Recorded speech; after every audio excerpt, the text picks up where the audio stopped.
오늘 우리에게 주신 하나님의 말씀을 보겠습니다. 야고보서 1장 5절로 8절에 있는 말씀을 봉독하겠습니다.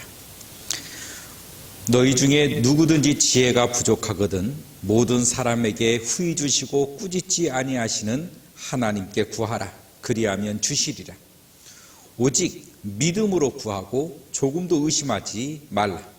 의심하는 자는 마치 바람에 밀려 요동하는 바다 물결 같으니 이런 사람은 무엇이든지 죽게 없기를 생각하지 마라.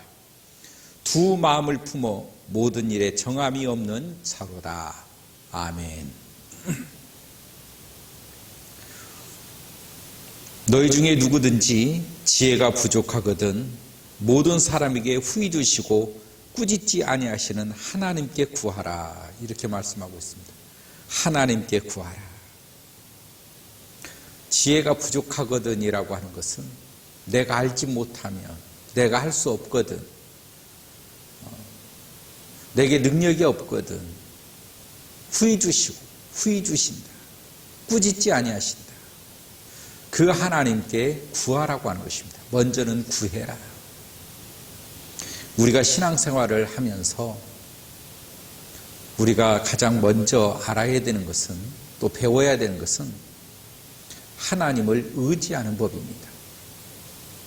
이걸 우리는 믿음이라고 말을 하는 것입니다.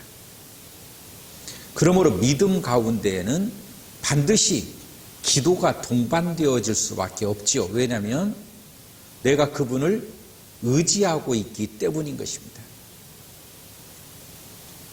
오늘도 바로 그 말씀이에요. 너희 중에 누구든지 지혜가 부족하거든 모든 사람에게 후히 주시고 꾸짖지 아니하시는 하나님께 구하라라고 하는 것입니다. 구하라라고 하는 것입니다. 우리가 누구에게 부탁을 한다거나 구할 일이 있다거나 누구에게 찾아갑니까? 그것을 해결해 줄 만한 사람, 그것을 응답해 줄 만한 사람, 그 사람을 찾아서 그 사람에게 말을 하는 것입니다. 능력이 안 되는 사람에게 부탁을 해봐야 안 된다라고 하는 것을 알고 있기 때문에 말할 필요도 없지요.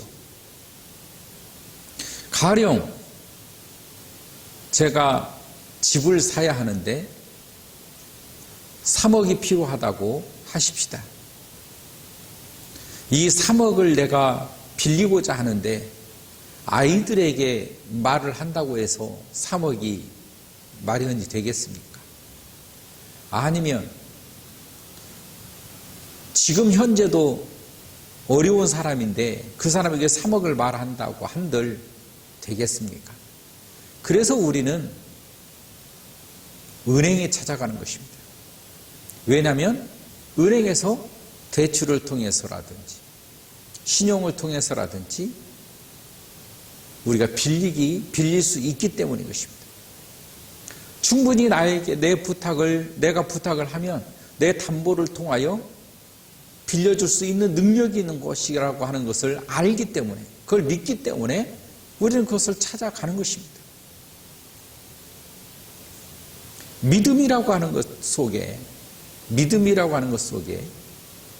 우리가 하나님을 의지하는 것은 그 하나님께서 나에게 베풀어 주실 수 있기 때문에 무엇을? 먼저는 생명을 죄에서 나를 건져내 나를 천국으로 보내주실 수 있는 분이라고 하는 것을 내가 믿기 때문에 그 천국에 대한 소망을 그분에게 의지하는 거예요. 이게 믿음인 것입니다. 뿐만 아니라 내가 이 세상을 살아가는데 어려움에 부딪혔을 때도 그 어려움을 가지고 그분에게 말하는 것입니다. 부탁하는 거예요. 의지하는 것입니다. 왜냐하면 나는 그분을 믿고 있기 때문에. 믿음이란 의탁하는 것, 의지하는 것이 믿음이에요. 그러므로 내가 믿습니다라고 하면서 의지하지 않는 믿음, 내가 그분께 부탁하지 않는 믿음은 믿음이라고 말할 수가 없겠지요. 믿음이란 무엇입니까? 의지하는 것입니다. 부탁하는 거예요. 얼마만큼 무엇을 부탁을 하는가? 얼마만큼 의지하는가? 내가 믿는 것만큼 의지하게 되어 있어요.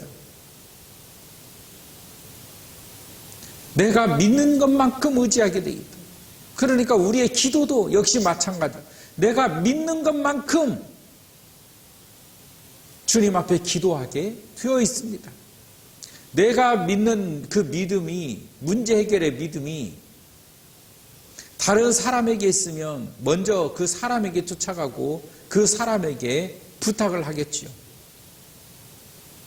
내가 믿는 믿음의 구석이 어떤 돈에 있으면 먼저 돈으로 해결해 보려고 노력을 하겠지요. 이게 사람입니다. 사람은 한계를 지니고 있기 때문에 부족한 존재예요. 그래서 그 부족함을 채우려고 사람들은 무난히 노력하고 무난히 성을 쌓으려고 합니다. 그래서 그 부족함을 채우기 위해서 사람을 의지할 때도 있고 물질을 의지할 때도 있고 나름 자기 방법대로 해결을 해나갑니다. 그러나 하나님은 오늘 하나님을 의지하라고 말하는 것입니다.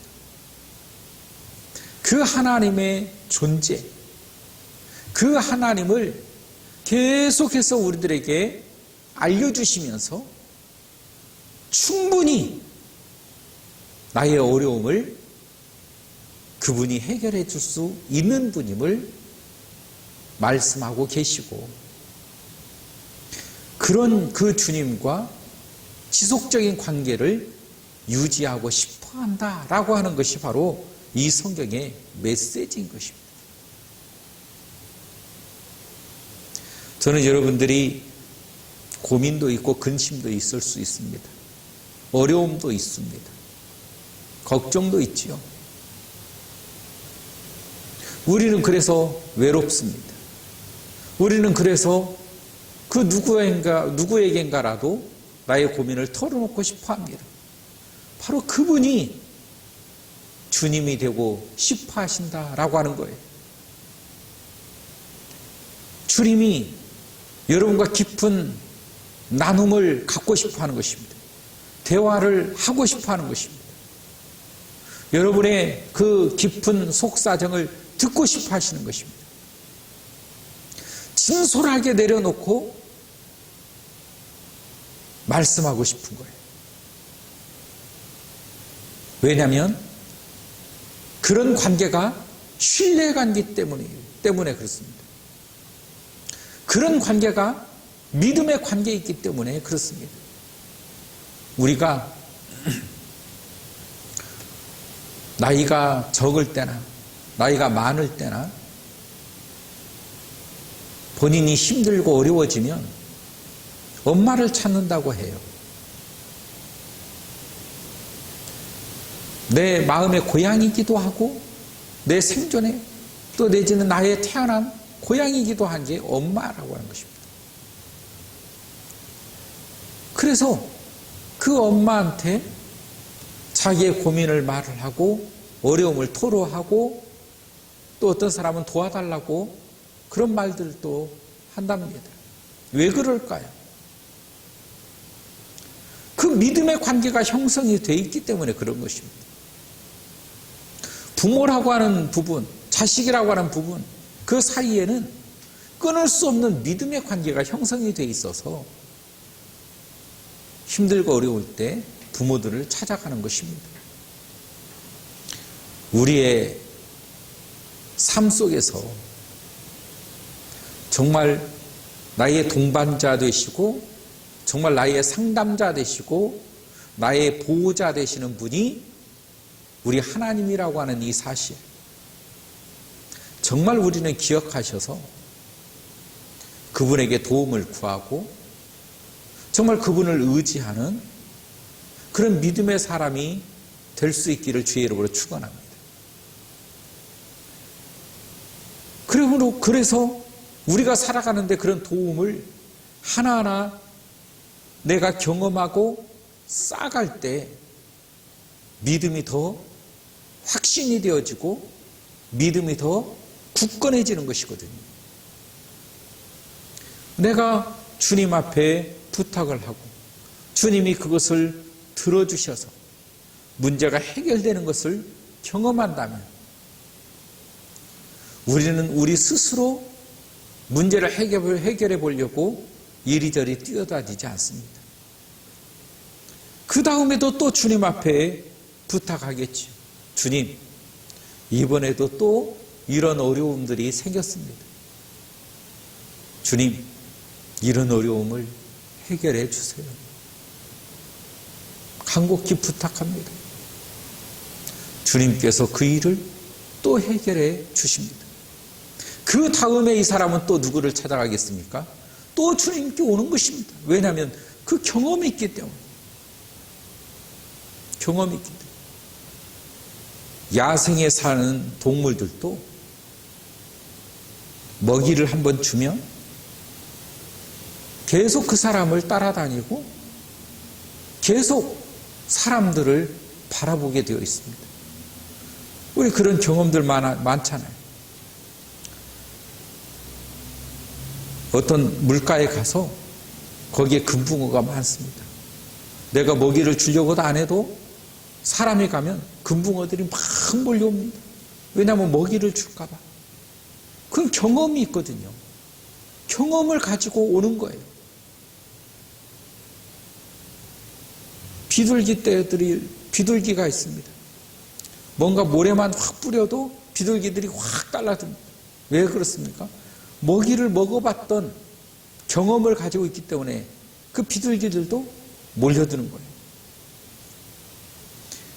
내가 하나님으로 인하여 문제를 해결을 받아봤으면, 내가 하나님으로 인하여 내 어려움을 극복해 봤다면 사람들은 힘들고 어려울 때 스스로 해결하려고 하지 않습니다.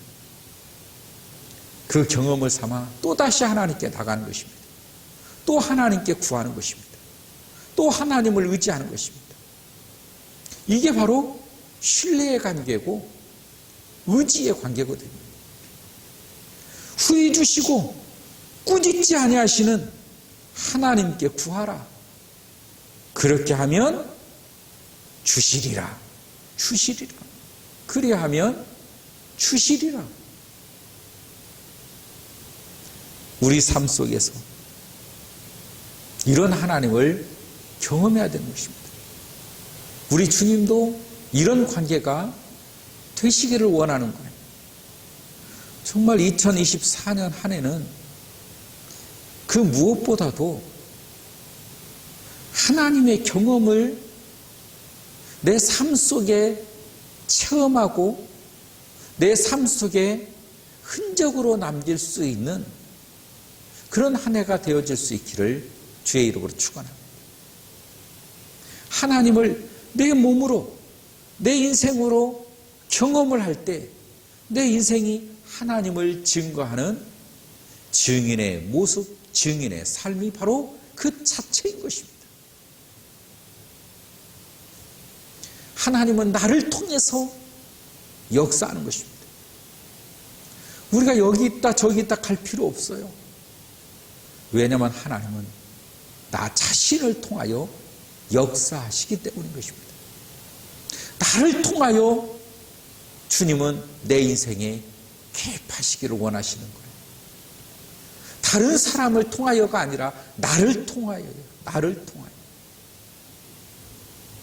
그러므로 주님께서 내 인생에 오시고 내 인생에 후히 부어주시는 그 축복을 내가 받아보고 풀려지지 않았던 문제도 해결해보고 어려웠던 삶이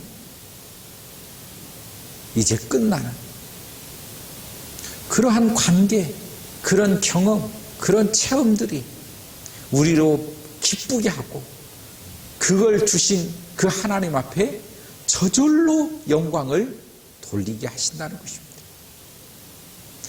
그러므로 우리가 믿는 우리의 신앙은 정말 놀라운 은혜의 신앙이고 은총의 신앙이고 축복의 신앙인 거예요. 내가 하나님을 알았다는 것, 하나님과 내가 이제 한 몸으로 존재한다는 것, 주님과 나의 신뢰가 생명으로 이어졌다는 것, 말할 수 없는 은혜고 말할 수 없는 믿음의 관계인 것입니다. 이걸 주님께서 나와 연결되어 있다.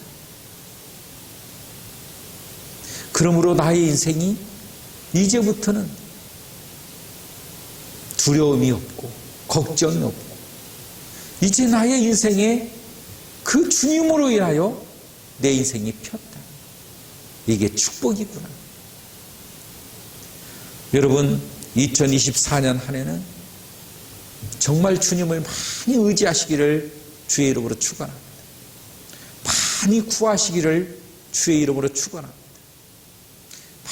많은 신뢰가 쌓이고 경험이 쌓이고 주님과 돈독한 믿음의 사람이 될 수 있기를 주의 이름으로 축원합니다.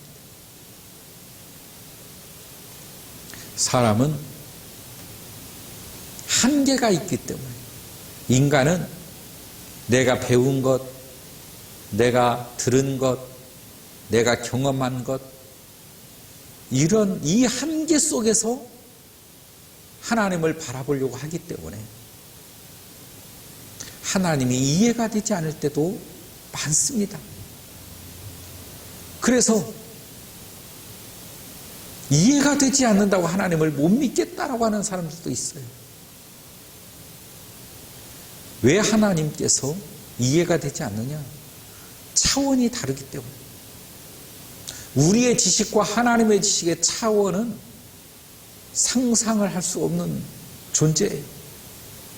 그래서 우리의 이 미천한 생각으로, 미천한 경험으로 하나님을 알려고 하니 얼마나 한계에 부딪히겠습니까? 그 하나님께서 오늘도 말씀을 통해서 우리에게 다가와 주시고 그 하나님께서 오늘 내 영혼을 터치하셔서 내 심령 가운데 들어오셔서 나와 함께하고 계시다라고 하는 이 사실을 나로 하여금 느끼게 해주시고 알게 해주실 때 우리는 그것을 은혜라고 하는 것입니다. 이 사탄은 바로 그 점들을 자꾸 파고 들어오는 거예요. 너 하나님이 이해가 안 되지. 너 하나님을 제대로 알 수가 없지. 그래서 그 하나님을 자꾸 의심하게 만드는 거예요. 이게 사탄의 계략인 것입니다. 여러분, 하나님을 우리가 완전히 이해할 수 없는 것 너무 정상일 수밖에 없어요. 우리의 지혜로 어떻게 그분을 다 이해합니까? 그러나 성경을 통해서 알려주신 것만 해도 그 하나님을 다 담을 수 없을 정도로 크고 위대하고 놀랍게 우리들에게 정보로 주시는 것입니다. 사탄이 끊임없이 의심을 우리들에게 심어주지만 그럼에도 불구하고 끊임없이 그 주님을 믿고 의지하고 따라가며 사귐을 가질 때 우리는 사탄을 이길 수 있고 더욱 더 큰 은혜로 어떤 문제든 어떤 어려움이든 해결해 나갈 수 있음을 믿습니다. 내 인생이 주님과 동행하는 인생이요. 내 삶이 주님의 흔적을 남겨놓는 삶이 될 수 있기를 주의 이름으로 축원합니다. 사랑이 많으신 하나님, 오늘도 저희들에게 은혜 주심을 참으로 감사합니다. 늘 주님과 동행하는 믿음의 사람 될 수 있도록 축복하여 주옵소서. 예수님의 이름으로 기도하옵나이다. 아멘.